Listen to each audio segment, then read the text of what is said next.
Good day, ladies and gentlemen, all students of the Northwest University Potchefstroom campus. Thank you for taking this time to listen to my video. The name is Mpho Koka, student and debater at the Northwest University Potchefstroom campus.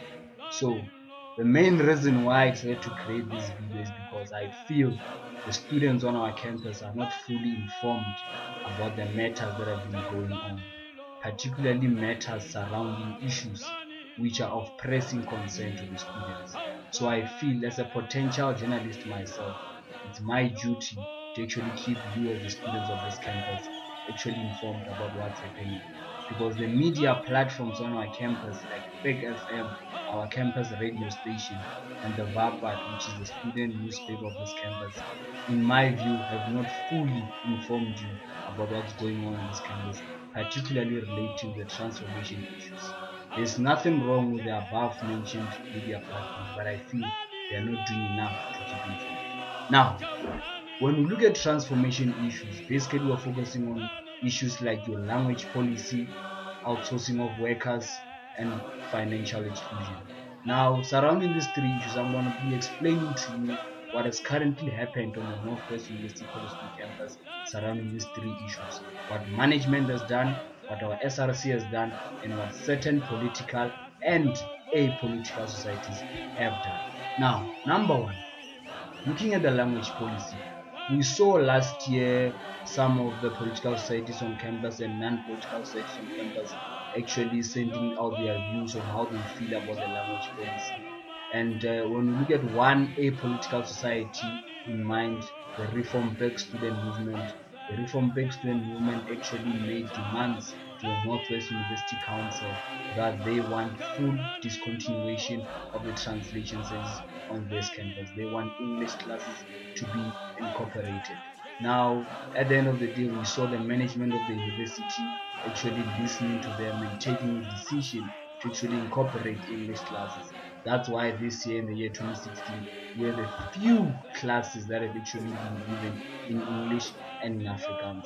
But still, those were not the full demands that actually the Reform Big movement were looking for. They wanted all modules of this campus: first year, second year, third year, undergraduate, up until postgraduate level, to be given in English. But unfortunately, management only managed to give those English classes to a certain number of modules, to a certain number of students.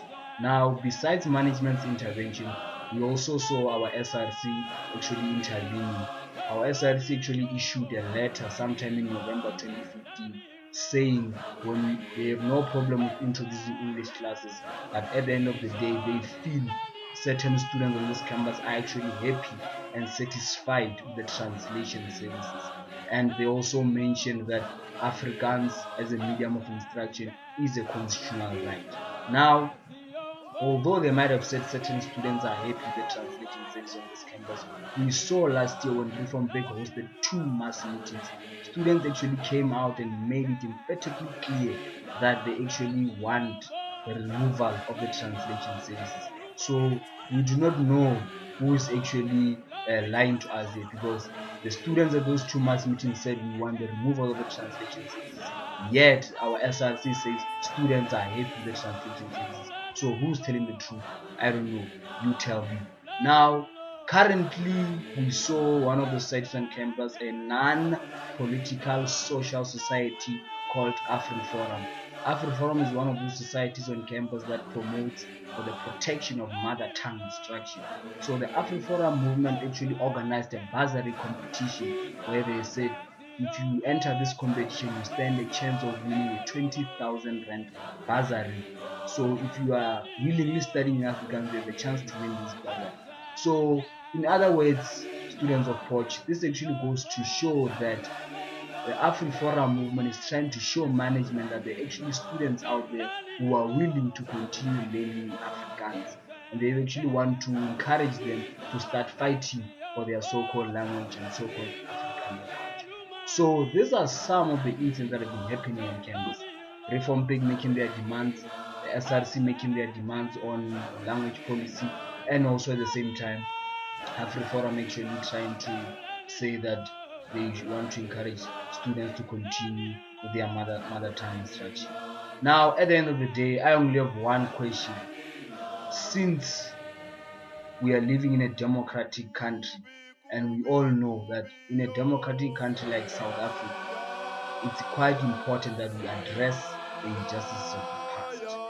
And according to the Constitution of the Republic of South Africa, yes, one is entitled to learn in their mother tongue, provided that that mother tongue instruction is reasonably practical and it addresses the injustices of the past. Now, looking at the situation on the Northwest University campus, Afrikaans as a medium of instruction, in my opinion, does not actually fulfill that law in the constitution, because at the end of the day, we still have today learners being subjected to translation services, and those learners still continue to complain about their use. And we saw last year around September, a petition was circulated around campus, and about 500 students signed that petition saying they want the full removal and discontinuation of translation services. So that is proof enough that English classes should be fully incorporated and not only for some groups. Now, going into the point number 2, which is about outsourcing of workers. Now, on the 26th of February, we saw a march organized on campus involving workers on campus, outsourced workers on campus. Now, the thing with outsourcing is workers have actually been disgruntled and actually been angry about the minimum wages they've been receiving for a number of years now. And there was actually another march organized sometime in March around Mpho going to the main gate of the campus, where these workers actually expressed themselves and said they are tired of being paid a minimum wage of 2,500 per month. They said that amount needs to be increased. Now, how did management react? Management reacted by actually keeping quiet, and at the end of the day, those workers were fired and dismissed by private companies that hired them, and were actually replaced a day later by other workers. That's something we call cheap and disposable labor. So management did not actually intervene and actually or actually say something concerning that issue, because outsourcing is a student problem. Outsourcing also affects the students of this campus, because we as students, we actually communicate with these workers when we do normal forms of trade, normal forms of buying and selling from these workers. So if these workers are disgruntled, of course these workers are going to be rude to us as customers. So it's obvious that if they are not being treated fairly by their employers, if they're not being treated fairly by their bosses, they're going to take out their problems and their stress on us as the students. So that's why it's important that we feel that the management intervenes and deals with the situation of workers. It's fine if they cannot do anything, but at least speak on their behalf, because these workers are the reason that this campus is clean. These workers are the reason that all hostels on campus are clean, and these workers are the reason that all students in this campus and most of them are fed. Now, issue number 3, which is the one surrounding financial exclusion. Now, sometime last year in November 2015, the SRC issued a statement saying that they are prepared to help students when it comes to finances, but the incentives that they issued out said they will only help academically deserving students, also help students via the NSFAS bursary, they will also help students via the EduLoan bursary. Now, to me, those are not new incentives. Those are incentives that have already been there for a long time. So, and students have actually been complaining, saying that we should meet the requirements of students who are academically deserving. It's not actually enough, because there are some students, especially students who belong to the so-called middle class, who firstly do not actually qualify for the NSFAS bursary and also for the EduLoan bursary. So they have to rely on their parents or their guardians to actually pay their tuition fees. So the SRC did not intervene there to help them, because they do not meet the requirements. So at the end of the day, till today, we still have a problem of financial inclusion on this campus. Students' problems when it comes to finances have not been addressed. And on the 10th of February 2016, 2 days before registrations closed, we still had students not registered because they could not.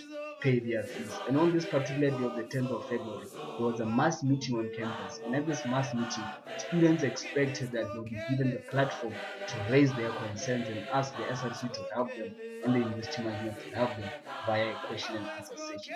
But unfortunately, during this mass meeting, there was no question and answer session. The SRC and the university management or the campus management actually cancelled the question and answer session, and the only thing that happened there was a black man who came there to give a speech about one heritage, different cultures. So it pains me to see that our management actually puts culture first and financial exclusion after. Financial exclusion should have been dealt with and students' poverty should have been addressed. That was the perfect platform for students to actually come out and say, listen here, SRC, listen here, University Management, we've got a problem here.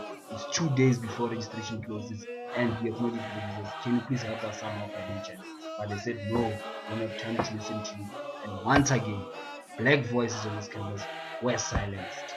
Students' voices on this campus were silenced.